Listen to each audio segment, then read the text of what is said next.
The Chase Sapphire Reserve first came out in 2016, and although it has aged fairly well over the past 5 years, it's still been about 5 years. And since the Chase Freedom Flex card and Freedom Unlimited got their updates, it kind of made the rewards categories on this card look a lot less attractive. So fast forward to 5 years later, Chase gave this card a nice refresh in terms of being able to earn a lot more points, plus a really cool little benefit as well. So now we're going to review the current updated version of the Sapphire Reserve, which may be able to help you earn a lot more points than you were able to in the past. And may I just say, it's still a very cool looking card. Hey everyone, it's Mark. I'm here to help you put more money in your pocket through credit cards and smart financial habits. If that sounds good to you, then do me a quick favor and click on the like and subscribe button down below. Also check out the links down below in the description area to view some great credit card offers, to get some additional cash back when you shop online through Rakuten, and to sign up for MAXREWARDS, which is a fantastic app to manage all of your credit cards and rewards in one place. It also allows you to track your purchases across all cards and helps you identify which card to use to earn the most rewards. And if you sign up for MAXREWARDS Gold, it automatically activates your card-linked offers, quarterly spend categories, and a whole lot more. You can get your first month free by using the link in the description. Yes, it's true, the Chase Sapphire Reserve now allows you to earn up to 10 points per dollar in select rewards categories,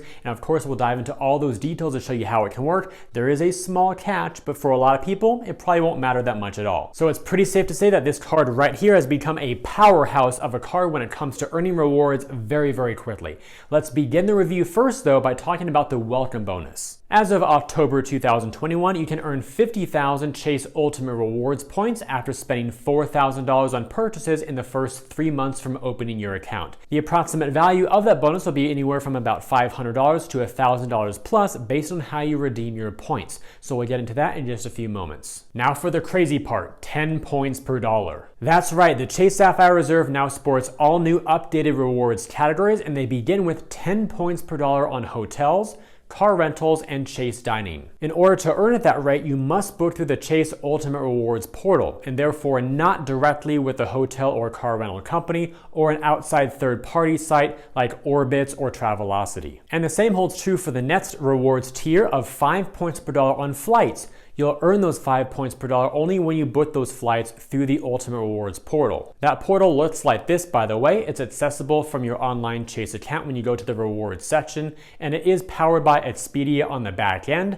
But again, you must book through Chase and not through Expedia.com directly or any other site. Moving on down the list, we also have triple points on travel worldwide and triple on other dining. So those two represent anything outside of the Chase portal. So if you book, for example, a flight on Southwest, American Airlines, Iberia.com directly, or on a third-party site like Orbitz or Expedia directly, then all of those will earn triple points. The same holds true for dining. That also includes eligible delivery services, takeout and dining out. So if you go to a restaurant, swipe your card, you'll earn triple points there. Then lastly, at the bottom, we have 1 point per dollar on all other purchases. Now you'll notice a yellow asterisk at the end of some of the rewards categories above, namely hotels, car rentals, flights, and travel worldwide. All of those are travel related categories, and as you'll see in just a moment, this card comes with a $300 travel credit that reimburses you for all types of travel related purchases. So in other words, the first $300 of travel you spend on the card each year will not earn points because you'll be reimbursed fully for those expenses as a statement credit, but beyond $300 of travel, then you'll start earning at the 10, 5, or triple point rates. Finally, this card has an annual fee of $550. Now, in case you might be a little bit confused in terms of what counts as travel with the portal versus outside of the portal, Chase fortunately did make it quite clear in their terms and conditions, so I dug into those, and I'm going to surface them up for you now on the screen so that we'll know exactly where you'll be earning points for your travel expenses. In terms of what counts as travel when you make a purchase within the Ultimate Rewards portal, the following are eligible: prepaid travel purchases made on ultimaterewards.com, bookings made through the Chase Travel Center via the number on the back of your card. Those are pretty much the same thing. One's just you doing it online. The other one's you making a phone call and speaking with an agent. Also, airline tickets, hotels, car rentals, vacation rentals, and cruises. And I also listed the exclusions there at the bottom. So feel free to pause the screen if you'd like to read through some of those. Then if you prefer to book travel elsewhere outside of the Chase Travel portal, all of the following here will work if you purchase directly. These include airlines, hotels, car rental agencies, cruise lines, discount travel sites. So this is where directly with Expedia or Kayak, rentalcars.com, etc. will work. Campgrounds, and a bunch of others as well. You can pause the screen as long as you'd like to read through this list. Fortunately, Chase defines travel very broadly. And once more, I put the exclusions down there at the bottom. So feel free to read those as well so that we know exactly what works and what doesn't. And if you happen to get a little bit hungry, here's what counts for dining. As long as a merchant's primary business is sit down or eat in dining, the following will be eligible to earn triple points on your dining purchases. Fast food restaurants, fine dining establishments, delivery service merchants will also be included if they classify as a restaurant merchant. So I've tried Uber Eats and DoorDash, for example, and both of those do work to earn triple points. Once again, I've put the exclusions to all this down there at the bottom. So you've been earning 10 points per dollar now, have you?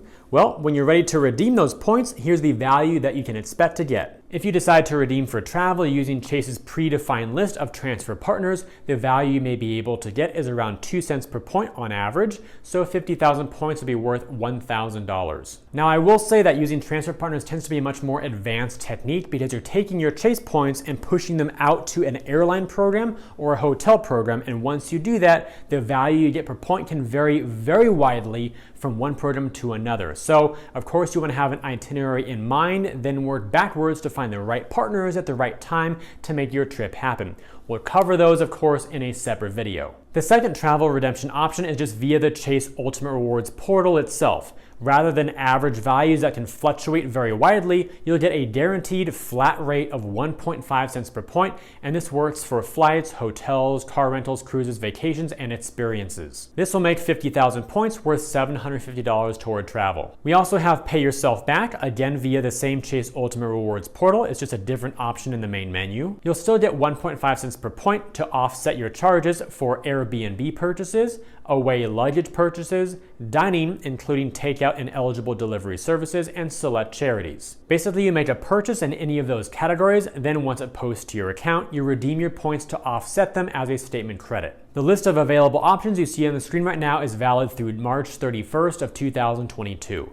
So again, your 50,000 points here are worth $750. And in case you'd like to see how to use the Pay Yourself Back feature, I did a separate video of it right here. I will link to it down below in the description area. That way, if you want to watch a step-by-step walkthrough or tutorial of the feature, you'll be able to watch that video after this one. And finally, we have cash back as a statement credit or deposit to a checking or savings account. Here you'll get a guaranteed flat rate of 1 cent per point, so 50,000 points are worth $500. There are some other redemption options as well, so if you want to see them all, you can always log into your Chase online account, go to the main menu, and look at all the different options once you're in the Ultimate Rewards section of your account. Since transfer partners tend to yield the highest overall average value for your points, here's the current list of the available airlines and hotels to which you can transfer.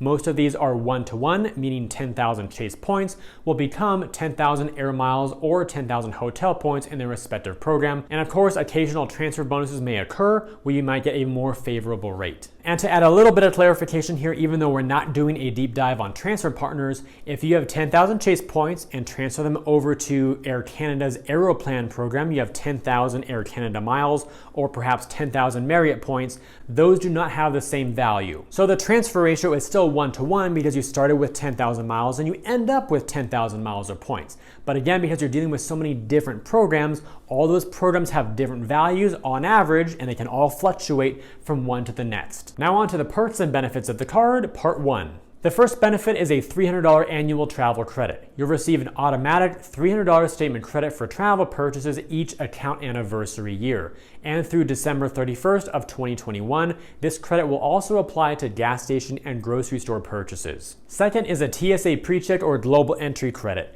You'll get up to $100 every 4 years to cover the application fee for either of these two programs. Third, we have airport lounge access. You'll be given a complimentary Priority Pass Select membership to get into airport lounges around the world. I believe that list is over 1,300 now, and it also includes Priority Pass partner restaurants. So if you happen to eat at any of those, you'll simply present your Priority Pass card and you'll get a credit to use to offset the cost of some of your food. And fourth, we have the Visa Infinite Luxury Hotel and Resort Collection. This gives you VIP perks at top hotels and resorts around the world, and it may include things like room upgrades, breakfast for two, late checkout, a $25 food and beverage credit, complimentary Wi-Fi, etc. And now moving into part 2. First, we have Reserved by Sapphire, and this is a new benefit coming to the card. It should become active sometime in Q4 of 2021. This allows you to book exclusive reservations at some of the most sought-after restaurants across the country. That's then followed by a DoorDash benefit. You'll receive Dash Pass, which is their membership program for free delivery and discounts on your orders, for at least 1 year, as long as you activate by March 31st of 2022. Plus, you'll receive up to $60 in statement credits, valid through the end of 2021. This was originally a $120 statement credit benefit. The first $60 was available in the first half of the year. So now that I'm making this video in late 2021, just the remaining $60 statement credit is available. So if you're watching this video in 2022, we'll have to see if Chase extends this benefit or this partnership with DoorDash, or if they're going to structure it in some other way. Third, we have a benefit with Lyft. You'll earn 10 points per dollar through March 2022, plus a Lyft Pink membership for 1 year, as long as you activate by March 31st of 2022. Next is a benefit with Peloton. You'll get $120 back on Peloton Digital or All Access memberships through December 31st, 2021. And lastly, there are no foreign transaction fees on this card, which is also great that this is a Visa card, so it's a good one to have with you in your wallet when you travel and buy stuff outside the United States. This card also comes with some great insurance and protections for both travel and retail, including trip cancellation and interruption insurance, auto rental collision damage waiver,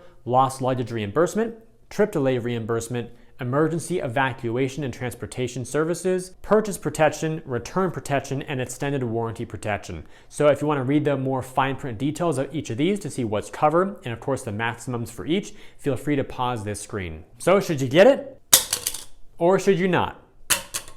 Let me help you sort through that decision-making process. You should consider getting this card if you travel frequently, spend broadly on travel and dining, will spend at least $300 on travel every year, if you value Chase's transfer partners, if you will use the partner benefits like Lyft, DoorDash, etc., if you have other Chase cards that earn Ultimate Rewards points because you can pool them all together, and that has the potential for great value as well, because if you have any of the Chase Freedom cards like the Freedom Unlimited or the Freedom Flats, or even some of the Chase Business cards like the Inc. Business Cash, Business Preferred, or Business Unlimited, all the points earned across all those cards can be pooled together and moved over to the reserve side of your account. And remember, the Sapphire Reserve gives you a 50% boost, where points are worth 1.5 cents each toward travel and on select pay yourself back categories. So it's a great way to take a whole bunch of points, earn them a lot faster with different cards that have different multipliers, and then make them all worth a lot more when you redeem them. Having said all that, you should not consider this card if you don't travel much or at all, if you don't spend on travel or dining, if you won't use the travel or DoorDash credits, because those are great ways to earn back a lot of the annual fee, if you prefer cash back with no annual fee, if you want one card for everything, because again, remember a lot of the rewards categories on this card are very portal specific, or outside of that, it's just travel or just dining. And of course, lastly, if you're over 524, you won't be able to get approved for this card. And if you're a bit new to the credit card game, or at least Chase itself, and you're unfamiliar with what the Chase 524 rule is, I did a separate video all about that, so be sure to watch that one as well. It's full of tons of great insights of good things to know before you start applying for your Chase cards. And having said all that, if you enjoyed today's video and believe it could benefit others, and please help me get it in front of more people by liking this video, subscribing to the channel, and turning on notifications. Also check out the links down below in the description area to view some great credit card offers, to get some additional cash back when you shop online through Rakuten, and to sign up for MAXREWARDS, which is a fantastic app to manage all of your credit cards and rewards in one place. It also allows you to track your purchases across all cards and helps you identify which card to use to earn the most rewards. And if you sign up for MAXREWARDS Gold, it automatically activates your card-linked offers, quarterly spend categories, and a whole lot more. You can get your first month free by using the link in the description. And while there may be another premium credit card on the market that acts more like a coupon book with a million different credits to keep track of every year, the Chase Sapphire Reserve is more like this. You have a few different discounts or credits to use, and they tend to be a lot simpler and fewer to manage. So with that in mind, I'd love to know your thoughts about the Chase Sapphire Reserve card. Do you have it in your wallet as your primary travel credit card? And do you find the benefits and credits pretty easy to keep track of and manage? Let me know your thoughts down below in the comments. Thank you so much for watching today's video. I hope it brought you some great value. I'll see you again in future videos. And while you're waiting on the next upload, I want you to remember that you are great.